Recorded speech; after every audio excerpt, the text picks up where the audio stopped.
se gogo nuzo nasohokoza mu kinyarwanda yego ya nibyo Fred yarari kuvuga ku badukurikiye bumva ikinyarwanda nk'uko rero ibyemezo byabigaragaje cyangwa se ibizamini byakozwe n'abadogiteri batandukanye mu bitaro bya Mulago.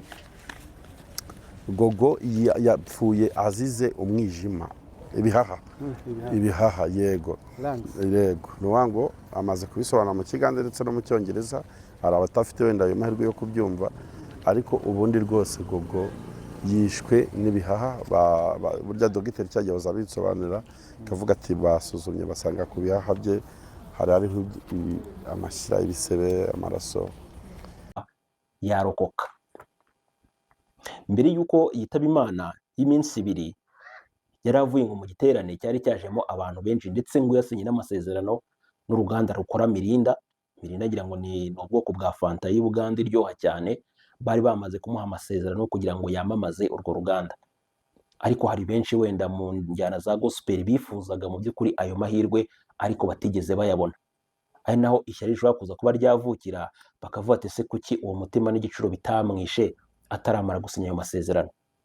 Hanyuma bakaba bamwisha uko amaze gusinya amasezerano, ndetse na bamwe mu bayobozi bakomeye cyane mu urwo ruganda rwa Mirinda baje kumusura bakamukorera ikirori, bakanatangamo gift z'amafaranga menshi cyane. Ibyo ni ibintu byabaye hari saa 9 biragenda bigera hafi mu saa 2 z'umugoroba. Ari nabwo ngo yaje kuza kuba yafatwa n'icyo kibazo, yikubita hasi, bamujyana kwa muganga arembye, ndetse bagerageza kumurwanaho kugira ngo wenda barebe ko bagara ubuzima bwe, ariko n'ubundi ngo birangira mu by'ukuri byanze. Ari naho ku itariki 4 z'ukwezi kwa 9 yaje kuza ko mu by'ukuri yaje mu mwuka w'abazima, yitaba Imana. Ariko nanone abantu bari bari hafi y'ahantu Gogo yarari ntago bari gushobora gusobanura neza icyahitanye umwana w'umukobwa, kuko nabo ubwawe wenda ubwo batewe ipfunwe no kugitangaza, ko kubwira abantu ati wenda umuntu wacu yitabye Imana azize indwara iyi n'iyi byagenze gutya na gutya. Ibyo ntago ari ibintu birenze, ariko nawe ntago bari buze kukubwira uko byagenze, kubera ko nibarimo bakubwira uko byagenze biri buze kuza kuba byo ubwabyo byabagarukaho bihinduka ikibazo. Ari naho benshi batangiye kwibaza ngo ese Gogo yaba yazize indwara y'umutima ndetse ngo n'igicuri, cyangwa ahubwo wenda baba bamuroze, nk'uko dukunda kugera twumva ibintu by'amarozi mu bintu bijyanye na gospel. Icyo gihe icyo kirori ngo kiri kuba, hari umuntu ngo wahaye uwitwa Gogo amazi yo kunywa, mu gihe ngo Gogo yari kunywa mu Mirinda, ariko ngo barangije ngo bahita bamuzanira amazi, baramubwira ngo iyi fanta ibamo isukari nyinshi, navangemo ibintu bimeze nk'aho ari amazi. Bagakeka yuko ngo uwo muntu wazanye amazi ari we muntu wari uje kurangiza ngo ubuzima bwa Gogo, kubera ko ngo yamaze kuyanywa, ntabwo yaje kuza kuba yanasoza kuri icyo cyo kunywa. Hanyuma ngo ibirori birarangira, abari bamusuye barataha. Bamaze gutaha mu minota mike cyane nka 40, nibwo yatangiye kugenda avuga yuko ngo mu gatuza hari kumurya, ndetse atangira kugenda ashikagurika, ari nako yikubita hasi. N'ubundi bisa nkaho ari ya ndwara y'icuri ngo yararwaye, ariko ngo yari amaze iminsi myinshi cyane iyo ndwara itamufata. Nibwo rero ngo bamurwanagaho, bamujyana kwa muganga. Bamugeze kwa muganga, Gogo ahita yitaba Imana. Muri kano kanya amakuru akatubwira ko yitabye Imana azize uburwayi tutamenye, ariko ngo uburwayi bukaba bwamufashe mu by'ukuri mu buryo butunguranye. Mubaye mwahitanye Gogo, namwe ntabwo Imana yazababarira, kuko kwica Gogo ni nko kwica umwana mutoya. Yego wenda yari mukuru, afite imyaka 36, ariko ubwenge bwe bwari nk'ubw'abana bato. Sinzi niba wenda mu bwenge bwa Gogo yashoboraga kuba ubwo ijoro ryose bwakeye ameze gutyo. Yego, Uracya ubwo n'undi yatangiye gufatwa mu ijoro abantu baryamye. uracya nyine ku manywa n'ubundi biba uko nguko, ibintu birakomera. Noneho tugeze aho twigira inama, kuko twe tubonye bidasanzwe, turavuga duti uyu muntu twamujyana kwa muganga. Tugiye kumva baduhaye inkuru, baratubwira ngo afite indwara y'igicuri. Badukorera igipapuro cy'ibyo yazize, baratubwira ngo yabuze umwuka, wageze aho urahera, umaze guhera deni arapfa.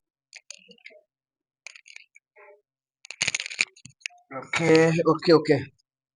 Reka nongere mbasuhuze kandi mbifurize amahoro y'Imana, mwebwe mudahwema kutwereka ko mudukunda kandi mudukurikira umunsi ku munsi. reka mbasuhuze abari mu majyepfo, amajyaruguru, iburasirazuba ndetse n'iburengera bwaryo. Navuga ngo ngarutse kuri kamera ku munsi w'ejo twakoze ikiganiro kuri Gloriosa ndetse tuvuga byinshi ndetse tugenda twumva n'abantu bagiye batandukanye uko bagenda babivugaho. Navuga ngo uyu munsi wa none cyangwa se muri kino gitondo hari ibyavugwaga ariko navuga ngo uyu munsi wa none bitari bwongere kuvugwa.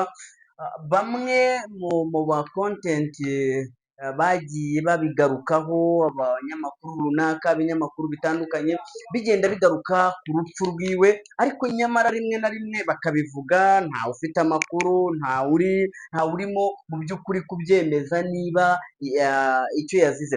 Bamwe batangiye kugenda bavuga ngo Gloriosa yazize amarozi yanyweye muri ji, ndetse turaza no kubyumva muri kino kiganiro, ariko nyamara uyu munsi wa none Gloriosa icyo yazize cyagaragaye, nacyo turaza kugenda tucyumva n'uburyo yarwayemo kugeza ku munsi wa nyuma, navuga ngo avuye mu mubiri. Gusa icyo navuga, uyu Gloriosa mugarutseho gatoya, ni umuntu utari umaze igihe kinini cyane mu muziki nyarwanda, ariko mu gihe gitoya Gloriosa yari amaze, navuga ngo yakoze ibishoboka byose. Nzi neza ko n'ijuru ryamaze kumwakira, ryamaze kumushyira mu mwanya w'abantu bakoze. Hari abantu bakomeje kugenda numva bakomeje kugenda batanga ibiganiro ngo Gloriosa ngo yari arwaye, ngo yari arembye, ngo ntiyagombaga kugenda, ngo ntiyagombaga kugira gute. Ndagira ngo ubwize ukuri, umugambi w'Imana nta kintu gishobora kuwukumira, kandi ikindi, nimba urugendo rw'Imana yari yarateguye ko azagwa mu ivugabutumwa, ntabwo icyiza ari uko yari kugwa mu buriri, nk'uko byagaragaye ko mu ntangiriro z'ubuzima bwe uyu Gloriosa abayeho ku buzima butari bwiza, abayeho kuva yabura ababyeyi. Gloriosa yavutse mu mwaka w'igihumbi kimwe magana cyenda na mirongo inani n'icyenda, ngira ngo yitabye Imana afite imyaka hafi 36. Mu buzima bwe kuva yabura ababyeyi habe kuvuka kwe, yabaye nka wa mwanditsi wa Bibiliya wabyanditse, aravuga ngo yatawe ku munsi yavutseho. Ku munsi yavutseho yatangiye sarago nk'umwana wavutse afite ubumuga bugaragara, agize ngo yigire ejuru nk'undi mwana ugiye kubona uburere bw'ababyeyi, haba mama na papa. Mu mwaka w'igihumbi kimwe magana cyenda na mirongo cyenda na kane papa we aba yishwe muri jenoside yakorewe Abatutsi. Nyuma yaho gatoya, mu mwaka w'igihumbi kimwe magana cyenda na mirongo cyenda na gatandatu aza kuza kuburana mama wiwe. Mu kubura mama wiwe, abantu babaye imfubyi murabizi, iyo umuntu yamaze kuba imfubyi aba yamaze, navuga ngo kubura ubuzima, aba yamaze, navuga ngo gutakaza ubumuntu, kuko hari ibyo adahabwa. Uyu Gloriosa habe mu kwiga kwe byari bigoranye, kuko uwamureraga none si we wamureraga ejo. Abaho asa nk'umuntu washyizwe kure, watawe, waretswe, washyizwe ahantu nko mu gapfundikizo. Yaje guhura n'umugabo, navuga ngo njye uruhande rumwe njyewe, ibyo barimo bavuga ngo yaramucuruzaga, reka ndeke kubishyira hari, njye ndebere mu mugambi w'Imana n'icyo yari avuze muri uyu muziki.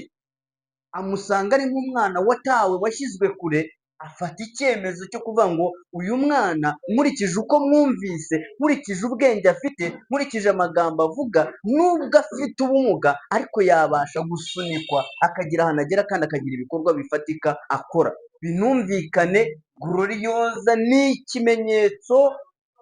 ikimenyetso ntasubirwaho ko n'umuntu ufite ubumuga runaka abasha kugira umusaruro. Uyu munsi wa none Gloriosa ni umwe mu bantu i Bugande wahuruje imbaga, baraza kubera Gloriosa.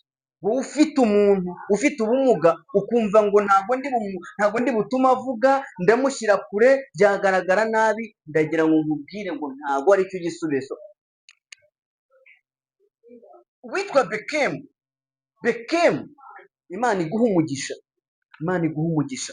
Bekemu yafashe icyemezo aravuga ngo njyewe uko byagenda uko ariko kose uyu mwana ngiye kumufasha mu bijyanye n'umuziki. Nta mafaranga yari afite mu byumve, Glorious nta mafaranga yari afite,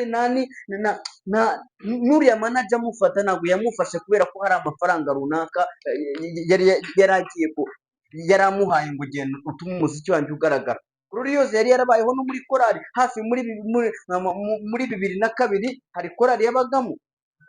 Nyuma rero uyu Glorious agize umugisha abonye Bekemu yemera kumufasha mu bijyanye n'umuziki, ndetse na ziriya ndirimbo ze uburyo zari zicurangitsemo bwari uburyo navuga butari bwiza cyane, ariko Bekemu ahageze agerageza gutuma indirimbo imenyekana uko byagenda uko ariko kose. Mbibutse ko Bekemu niwe wari ushinzwe itangazamakuru, niwe wari ushinzwe umuziki wa Glorious, no kugira ngo bafate gahunda yo kujya i Bugande ntabwo byaciye kuri Glorious, byaciye kuri komite y'abantu bari bari hafi ya Glorious, ndetse babona uburyo bwo kubasha kujya i Bugande, bakora n'igitaramo biragenda neza. Ariko Imana ibona ko ari byiza ko Glorious akomeza umurimo w'Imana, akomeza gahunda zo kwamamaza ibya Kristo, ndetse aza kuza no kongera kubona umurongo umusubiza i Bugande. Ageze i Bugande yakoze igitaramo ku munsi wo kuwa gatanu. Kuwa gatanu akora igitaramo bigenda neza, afite n'imbaraga ngo nyinshi cyane zitandukanye n'izo yajyaga akoresha, ariko nyamara birashoboka ko yari arimo akoresha imbaraga ze za nyuma. Birashoboka ko yari arimo akoresha imbaraga ze za nyuma. Uyu Glorious ndetse no ku munsi wo kuwa gatandatu niko byagenze, ariko ho ko babonaga imbaraga nkeya yari afite, bisaba ko ngo bamukoresha gatoya cyangwa se bamukoresha ariko bitari cyane, kuko babonaga ko afite intege nkeya z'umubiri. Ndagira ngo mbabwire ngo uyu munsi wa none hari umwegeze kuvuga ngo wanga kumenera amaraso igihugu ukayamenera ubusa. Glorious abavuga ngo yari afite ubumuga, ngo ntiyari akwiye kujya gucuruzwa, ntiyari akwiye kugira gute, njye ntabwo ndi kurebera mu mbaraga z'ibyo Glorious yatanze abandi bakabyakira, njye ndarebera mu mbaraga Glorious yatanze kugira ngo ubutumwa bwamamare. Kuko uyu munsi wa none isi irazi Glorious, Afurika irazi Glorious, igihugu cy'u Rwanda kirazi Glorious. Iyo Glorious ataza kugira umuntu umusunika ngo amugeze aho yari ageze, nzi neza ko ntabwo uyu munsi muba mumuzi, ariko ndababwiza ukuri mu izina ry'Imana yo mu ijuru, Glorious ntabwo yapfuye. Kubera icyo atapfuye ni uko uyu munsi wa none turi kumuvuga, n'indirimbo ze ziracyari gukinwa, zizanakinwa. Ubuse inzahuke uyu munsi wa none ntabwo arimo, yaguye i Bugande kubera ko yari arwaye umutima, yaguye i Bugande kubera ko yari arwaye ibihaha. Ni mwe ndi kubaza, ni mwebwe ndi mumbaza, ni mwebwe ndi kubaza. Tuzi abasitari benshi bapfuye bagasinzira bakabyuka ukumva ngo umuntu ngo yapfuye, bari bazize umutima, bari bazize ibihaha. Ndagira ngo nkubwire ngo umugambi w'Imana ukuriho ushobora kugukura nonaha wowe aho i Kigali wicaye, ugatuma ujya kugwa muri Amerika, ugasanga wowe uruhije n'abanyarwanda kurenza Glorious uri hano hirya. Nshimira leta y'u Rwanda, leta y'u Rwanda, leta y'u Rwanda, leta y'u Rwanda, leta y'u Rwanda, leta y'u Rwanda, leta y'u Rwanda. Ntacyo nabona nabanganye, hamwe na ambasade y'u Rwanda mu Bugande bakoze uko bashoboye kose. Nyuma y'ibyari byatangiye kuvugwa ngo manager arimo araka amafaranga, kandi kuba yanayaka biranashoboka kuko uriya yari afite umuryango, nubwo atari afite ababyeyi ariko yari afite ahaturuka. Bamwe nuko babifata bakagenda babisongora, ariko Glorious hamwe na leta y'u Rwanda bakoze uko bashoboye kose. Mu minsi mikeya Glorious umubiri we urashyitswa mu Rwanda, uze ushyingurwe mu cyubahiro, twese tugenda dutera saruti tuvuga ngo umugeni aragiye, umugeni aratashye, umugeni aratashye, umugeni aratashye. Kubera iki turaza kuba turi kubivuga? Ni uko dufite icyo dushingiraho. Ariko ndakurahira izina ry'Imana yo mu ijuru, wowe uramutse upfuye, wowe uri uvuga ibintu utanazi, rimwe na rimwe ukavuga ibintu utanasobanukiwe ugamije kugira ngo wowe ndakuzi, uramutse upfuye uyu munsi wa none, wowe uramutse upfuye wasanga nta n'umuntu urimo kwirirwa avuga gutya, twakwicecekera tukumva ngo runaka arapfuye, rimwe na rimwe ntitunabimenye. Ndashimira kandi Yago ku mbaraga ze nyinshi yakoresheje kugira ngo gahunda zose zigende neza. Yago wabaye hafi ya Gloriosa, Yago uri umuntu w'umugabo cyane. Ndashimira kandi abantu benshi bagize uruhare kugira ngo byose bigende neza. Icyo navuga cyo nasobanura ni uko uyu munsi wa none ubuzima tubamo uko byagenda uko ariko kose, haranira gukora ikintu kizatuma no mu minsi yawe ya nyuma hari umuntu ugira agahinda kubera wowe. Ariko igihe cyose uri gukora ibikorwa ahubwo bigamije guca abandi intege, benshi bapfa ahubwo ugasanga dufashe icyemezo cyo kujya kugira ngo tuvuge, ducuruze urupfu rwabo, ducuruze byinshi byabo, aho kugira ngo turebe ngo ese uyu muntu upfuye ubundi apfuye byari ngombwa. Nyamara twe nk'abantu dushobora kuvuga ngo si ngombwa, ariko ku Mana yo yaramaze kubona ko ari ngombwa. Icyo navuga ni iki? Ndihanganisha umuryango wa Glorious, abasigaye bo mu muryango wa Glorious, yaba se wabo yaba nyirasenge, mbabwira ngo nimukure amaso ku bantu, ntimunicire urubanza ngo kubera iki ngo bamujyanye ngo yenda ngo twashobora gutanga ikirego ngo yari afite ubumuga, ngo twagombye kuba twaramukumiriye ntagende. Mukecuru muzehe, ndakubwira ngo ntiwicire urubanza ngo kuki ibi ntabikoze.